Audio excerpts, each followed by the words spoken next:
Jaganmohan Reddy London నుంచి వచ్చారు. ఒక పెళ్లికి పోతా ఉన్నారు. జగన్మోహన్ రెడ్డి లండన్ నుంచి వచ్చింది తెలియడం కోసం ఆంధ్రప్రదేశ్ ప్రజలకి ఈ విషయాన్ని ప్రకటించారండి. ఏంటంటే బెంగళూరుకి అతి సమీపంలో ఉండేటటువంటి తన అనుచరులు ఎవరితో పెళ్లి పడింది.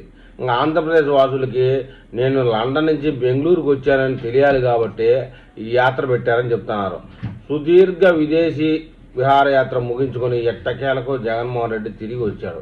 అయితే వచ్చింది ఏపీకి కాదని అందరికీ తెలుసు, బెంగళూరుకి. తాను వచ్చానని అందరికీ తెలియాలి. పైగా తన చెవులకు సీఎం సీఎం అనే నినాదాలు విని చాలా రోజులైంది. అది మళ్ళీ వినాలి. అందుకే పార్టీ నేతల ఇళ్లలో శుభకార్యాలు ఎక్కడున్నాయో తెలుసుకునేంట. ఎవరో మహానుభావుడు బెంగళూరుకి దగ్గరలో ఉన్నటువంటి ఒక ప్రాంతంలో పెళ్లి పెట్టుకుంటే ఆ పెళ్లి అయిపోయింది అనుకోండి, రిసెప్షన్, పెళ్లికి పిలిచలా ఆ జగన్మోహన్ రెడ్డిని, అతను రిసెప్షన్ పెట్టుకుంటానని తెలిసి ఫోన్ చేసి జగన్మోహన్ రెడ్డిని పిలిపిస్తున్నాడంట. బెంగళూరుకి దగ్గరగా అంటే శ్రమ లేకుండా ఒక గంటలో వెళ్ళి ఒక గంటలో మళ్ళీ బెంగళూరు వచ్చినట్టు. మధ్యలో సీఎం సీఎం అంటూ చిన్నపిల్లల స్క్రిప్ట్లు రెడీ చేసుకుంటూ మధ్యలో చిన్నపిల్లలు వచ్చి కారుకు అడ్డం పడ్డట్టు, ఆయన వచ్చి ముద్దు పెట్టినట్టు, ఆయన చేతులు వాళ్ళ మీద పెట్టినట్టు డ్రామాలు అనమాట. ఇంకో నేను ఆగలేను.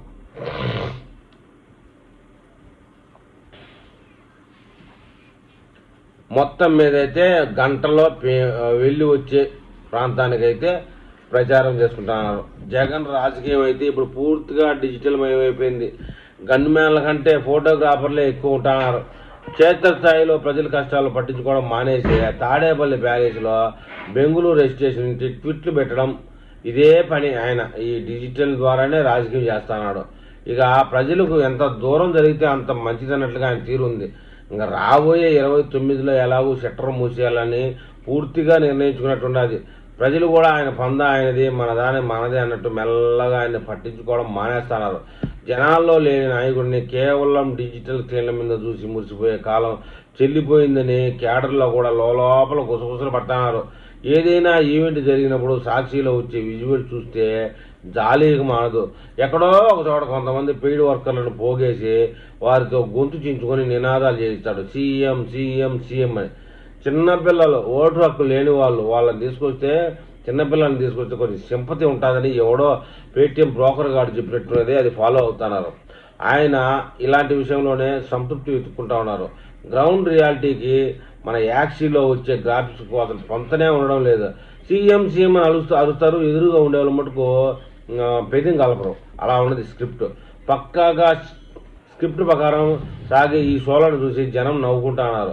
జగన్ రెడ్డి మాత్రం తన చుట్టూ ఉన్న భజన బృందం ఇచ్చే ఫీడ్బ్యాక్తో పరవశించిపోతున్నారు. ఒక వీడియో రిలీజ్ చేసిన తర్వాత జగన్మోహన్ రెడ్డి ఫోన్ చేస్తాడంట, ఎట్లుందంటే, అబ్బా అదిరిపోయింది సార్, మన ఏందనుకున్నావు, మన సోషల్ మీడియా అది ఇది, ఒక శ్యామల కానీ రోజా కానీ మీ గురించి ఎగేసి చేస్తున్నారు, ఇంకా తంతానంటే బాగుండదు, ఎగేసి చేస్తున్నారు అని చెప్పి వస్తే ఆయన ముసిపోయేది తాడేపల్లి గూడెంలో రీల్స్ చూసుకుంటా ఉంటాడనమాట. 115 సీట్ల నుంచి 11 సీట్లకు పడిపోయినా కూడా జగన్మోహన్ రెడ్డి పందా మార్చుకోకుండా ఇంకా అదే పద్ధతుల్లో రాజకీయం చేయడం ఆయనకి ఒక్కరికే చెల్లిందని తెలుగు వాసులు అనుకుంటా ఉన్నారు.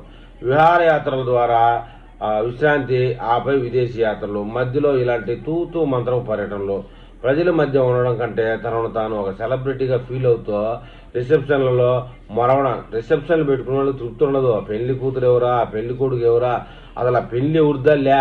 ఈ మహానుభావుడు పోతే ఇంకా రాజకీయమే రప్ప సీఎం సీఎం ఇదే పుచ్చక. పక్కోడి ఇంట్లో పండగకి సీఎం నినాదాలు చేయించుకుంటే వచ్చే తృప్తి కంటే సొంత రాష్ట్రంలో ప్రజల నమ్మకాన్ని గెలవడం ముఖ్యమన్న కనీస సూత్రాన్ని ఆయన ఎప్పుడు గుర్తిస్తాలో చూడాలి. మొత్తానికైతే ఈ యొక్క పర్యటనలో ఆయన హెలికాప్టర్ కింద కూడా నిశ్చిత తయారు చేశాడండి. అదే చంద్రబాబు నాయుడు అయితే ఒకే ఒక అడుగుతో ఎక్కి హెలికాప్టర్లు దూకేస్తాడు. చంద్రబాబు నాయుడు లాగా కాకుండా జగన్మోహన్ రెడ్డి 3 అడుగులు వేసాడండి. 3 చిన్న అంత జానాబెట్టి ఎత్తు ఉంటుంది అది, దానికి కూడా 3 మెట్లు వెల్డింగ్ చేయించుకొని దాన్ని పెట్టుకొని హెలికాప్టర్లు దిగాడు. చంద్రబాబు నాయుడు కంటే ముసలాడు ఎవరంటే జగన్మోహన్ రెడ్డి అని చెప్పాలి. మరి ఈ విషయంలో మన ఏపీ ప్రజలు ఏమని కామెంట్ చేస్తారో చూద్దాం.